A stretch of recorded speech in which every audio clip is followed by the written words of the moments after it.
First and foremost, I'd like to thank the witnesses for coming here and to putting yourselves in a public place on the record when you are dealing with a brutal regime that you have no idea whether or not you will face retaliation. And so thank you for having the courage and thank you for your patriotism to your country of Ethiopia. And frankly, I believe all those people who believe in honest government, all those people who believe in honest elections and representative government are all basically Americans at heart. So your fellow Americans who share those values wish you well. And I want to thank Chris Smith as the chairman of this subcommittee.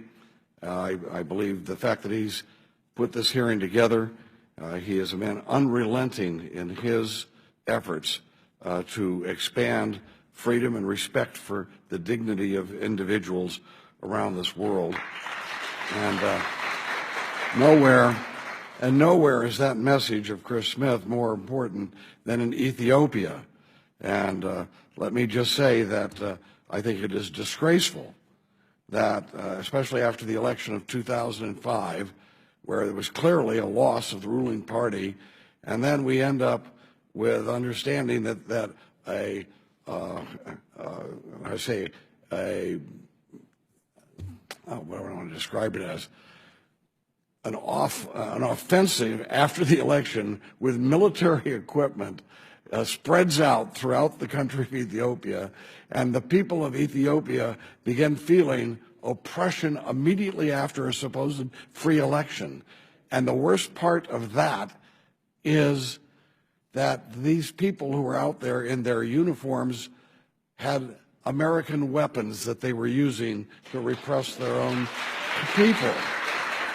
This is, I believe that there has to be some level that we Americans have, if indeed we do share, if we really are soulmates with people who love freedom around the world. At the very least, we should say that corrupt regimes that utilize weapon systems from the United States to repress their own people will not be provided those weapons. And so I would renew that today. It's time to eliminate Ethiopia from its ability to purchase and to obtain United States weapons.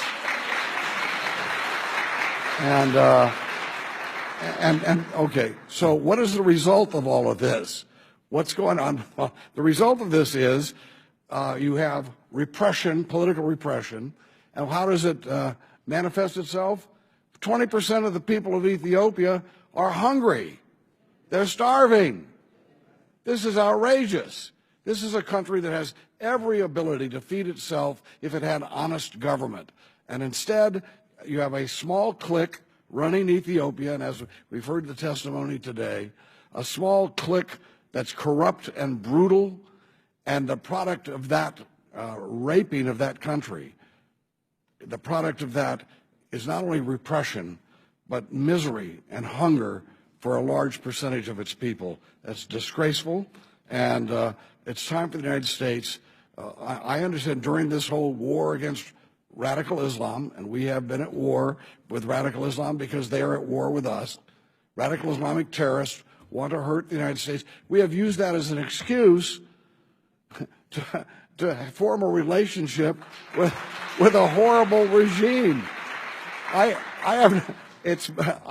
have to ask you now, if we didn't support this government in Ethiopia that says it's helping us with radical Islamic terrorists, wouldn't just regular people and a really honestly elected government be against radical Islamic terrorism?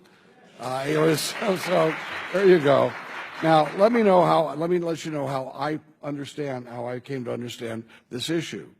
I am a surfer out in California. All right, that's what I do. I'm a surfer, and I couldn't help but notice that there was a black surfer who was with me out in the water. Okay, so one of the few black surfers in California is Petros Brahani, who comes from Ethiopia and became one of my best friends.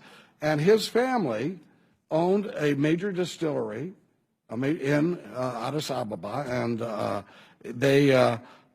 it was a big. And when the communists took over, they left, they fled, and his family are now U.S. citizens, proud U.S. citizens. And anyway, he told me about the plight of his family. We tried to get, and after the communists left, they were supposed to get back the distillery. All of the property that was illegally confiscated was supposed to be given back by the current ruling clique. But instead, the current ruling clique found out that his distillery had been making money, and so they're not getting back their distillery. Now, the reason I'm telling you this is because I've been a member of Congress here for a number of years. I'm a senior member.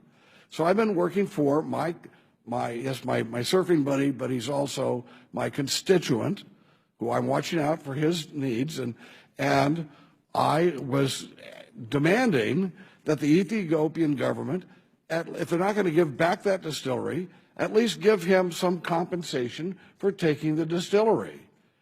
Well, the government there has been so arrogant, they refuse to even consider any type of compensation. I had the Overseas Private Investment Corporation do an analysis to make sure that that claim was a legitimate claim.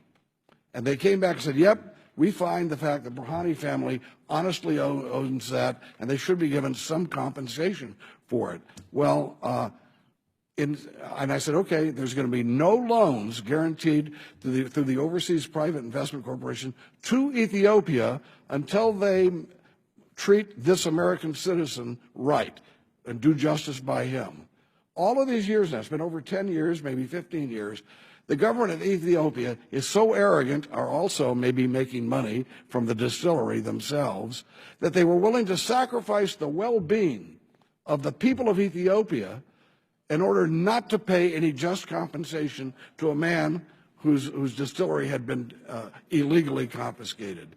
Now, if you just take Petros out of the picture and you just say, these people who are heading that government do not care anything enough about their people because all these investments which we would have been involved with helping bring jobs and money and wealth to Ethiopia, they rejected that because they themselves were not going to necessarily benefit from it as compared to owning that distillery or whatever they're getting from that distillery. So if we have a government that cares that little about their own people, a government that basically represents a very small minority of people in Ethiopia, and we are providing that small clique, that corrupt and brutal clique, it's time for the United States to step up and say, we've made a mistake by going down the road with that clique of people. We should be friends with the overall population of Ethiopia and not just that clique. That would serve America's interest as well as the people of Ethiopia. With that said.